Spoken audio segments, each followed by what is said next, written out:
ಇವತ್ತು ಬ್ರಹ್ಮವರ ಪೊಲೀಸ್ ಠಾಣಾ ವ್ಯಾಪ್ತಿಯಲ್ಲಿ ಬೈಕಾಡಿ ಎಂಬ ಏರಿಯಾದಲ್ಲಿ ಬೆಳಗ್ಗೆ ಸುಮಾರು 9 ಗಂಟೆ ಹಾಗೆ ನಮಗೆ 112ಗೆ ಒಂದು ಕಾಲ್ ಬರ್ತದೆ. ಕಾಲ್ ಮಾಡಿರೋ ವ್ಯಕ್ತಿ ಶಹೀದ್ ಅಲಿ ಅಂತ ಹೇಳಿ ಅವರೇ ಖುದ್ದು ಕನ್ಫೆಸ್ ಮಾಡ್ತಾರೆ, ನಾನು ನನ್ನ ತಂದೆ ತಾಯಿಯನ್ನು ಮರ್ಡರ್ ಮಾಡಿದ್ದೇನೆ ಅಂತ. ಕೂಡಲೇ ಪೊಲೀಸರು ಸ್ಥಳಕ್ಕೆ ಬಂದು ಅವನನ್ನು ವಶಕ್ಕೆ ತಗೊಂಡಿದ್ದಾರೆ.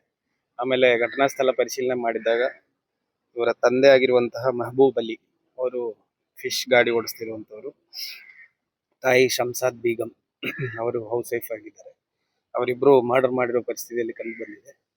ಪ್ರಾಥಮಿಕವಾಗಿ ಒಂದು ಸುತ್ತಿಗೆ ಒಂದು ಹ್ಯಾಮರ್ ತಗೊಂಡು ಅಟ್ಯಾಕ್ ಮಾಡಿದಾಗೆ ಕಂಡು ಬರ್ತಾ ಇದೆ. ಮತ್ತೆ ಟೈಮ್ ಆಫ್ ಅಫೆನ್ಸ್ ಬಗ್ಗೆ ಈಗ ಪ್ರಾಥಮಿಕವಾಗಿ ನಮಗೆ ಗೊತ್ತಾಗಿರೋದು ನಿನ್ನೆ ರಾತ್ರಿನೇ ಆಗಿರಬೇಕು ಅಂತ ನಮಗೆ ಅನಿಸ್ತಿದೆ. ರಾತ್ರಿ ಅಫೆನ್ಸ್ ಆದ್ಮೇಲೆ ಇಲ್ಲೇ ಅವ್ರ ಮನೆಯಲ್ಲಿ ಇದ್ದಿದ್ದು. ಆಮೇಲೆ ಬೆಳಗ್ಗೆ ಎದ್ದು ನಮಗೆ ಕರೆ ಮಾಡಿ ತಿಳಿಸಿರೋದು.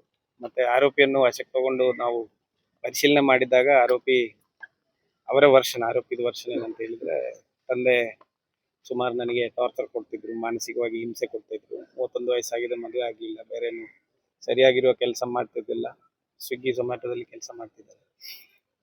ಈ ತರ ಮಾನಸಿಕವಾಗಿ ಹಿಂಸೆ ಕೊಡ್ತಿದ್ರು, ಕೆಲವೊಮ್ಮೆ ಶಾರೀರಿಕವಾಗಿ ಹೊಡಿತಿದ್ರು ಅಂತ ಹೇಳ್ತಾರೆ. ತನಿಖೆಯಲ್ಲಿ ಗೊತ್ತಾಗ್ಬೇಕಾಗ್ತದೆ ಅದರ ಸತ್ಯಾಸತ್ಯಗಳು. ಅದಕ್ಕೆಲ್ಲ ತಾಯಿ ಸಾಥ್ ಕೊಡ್ತಾ ಇದ್ರು ತಂದೆಗೆ ಅಂತ ಹೇಳಿ ಇವರ ಆರೋಪ. ಅದು ಸಹಿಸ್ಕೊಳಕ್ಕಾಗದೆ ನಾನು ಈ ತರ ಮಾಡಿದ್ದೇನೆ ಅಂತ ಹೇಳ್ತಿದ್ದಾರೆ. ಈ ವ್ಯಕ್ತಿಯನ್ನು ವಶಕ್ಕೆ ತಗೊಂಡಿದ್ದೀವಿ. ಮತ್ತೆ ತನಿಖೆ ಮುಂದುವರಿಯಲಾಗ್ತದೆ. ಅದರೊಟ್ಟಿಗೆ ಏನಾದ್ರು ಅಮಲ್ ವಸ್ತುಗಳು, ಗಾಂಜಾ ಅಥವಾ ಆ ಥರ ಏನಾದ್ರು ವಸ್ತುಗಳು ಯೂಸ್ ಮಾಡಿದ್ದಕ್ಕೆ ಈ ತರ ಆಗ್ತಿದೆಯಾ ಅಥವಾ ಬೇರೆ ಏನಾದ್ರು ಕಾರಣಗಳಿದೆಯಾ, ನಾವು ಮತ್ತೆ ತನಿಖೆಯಲ್ಲಿ ನಮ್ಗೆ ಗೊತ್ತಾಗ್ತದೆ. ಸದ್ಯಕ್ಕೆ scene of crime officers, finger print ಎಲ್ಲರೂ ಬಂದಿದ್ದಾರೆ. ಎವಿಡೆನ್ಸಸ್ ಕಲೆಕ್ಟ್ ಮಾಡ್ತಿದ್ದೀವಿ, ಮತ್ತೆ ತನಿಖೆ ಮುಂದುವರಿಯಲಾಗ್ತದೆ.